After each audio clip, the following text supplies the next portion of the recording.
পাকিস্তানের মধ্যস্থতায় শর্ত সাপেক্ষে 2 সপ্তাহের যুদ্ধবিরতিতে সম্মত হয়েছে যুক্তরাষ্ট্র ও ইরান। এই চুক্তির অংশ হিসেবে ইরান হরমুজ প্রণালী খুলে দেবে, এই খবরে তাৎক্ষণিকভাবে বৈশ্বিক জ্বালানি বাজারে ইতিবাচক প্রভাব পড়েছে। এরই মধ্যে কমতে শুরু করেছে তেলের দাম, পাশাপাশি শেয়ার বাজারে সূচকেরও উত্থান হয়েছে। যুদ্ধবিরতির শর্ত অনুযায়ী ইরান হরমুজ প্রণালী খুলে দেবে, এ খবরে তেলের দাম অন্তত 15% কমেছে বলে জানিয়েছে বিবিসি।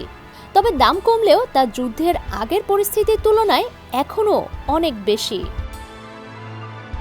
মার্কিন প্রেসিডেন্ট ডোনাল্ড ট্রাম্প বলেছেন, যুদ্ধবিরতি তখনই কার্যকর হবে যখন ইরান আন্তর্জাতিক জাহাজগুলোকে সম্পূর্ণ ও নিরাপদভাবে চলাচলের জন্য হরমুজ প্রণালী খুলে দেবে।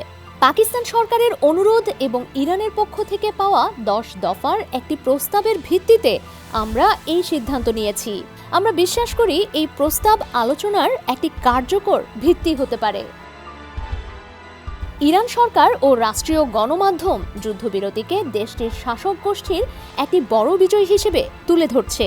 ইরানের সর্বোচ্চ জাতীয় নিরাপত্তা পরিষদ SNSCI থেকে প্রকাশিত বিবৃতিতে বলা হয়েছে, ইরান এই যুদ্ধে তার প্রায় সব লক্ষ্যই অর্জন করেছে। শত্রুপক্ষ একটি ঐতিহাসিক ব্যর্থতার সম্মুখীন হয়েছে। যুদ্ধবিরতির খবরে ইরানের সাধারণ নাগরিকদের সড়কে আনন্দ মিছিল করতে দেখা গেছে। ডেস্ক রিপোর্ট, সমকাল।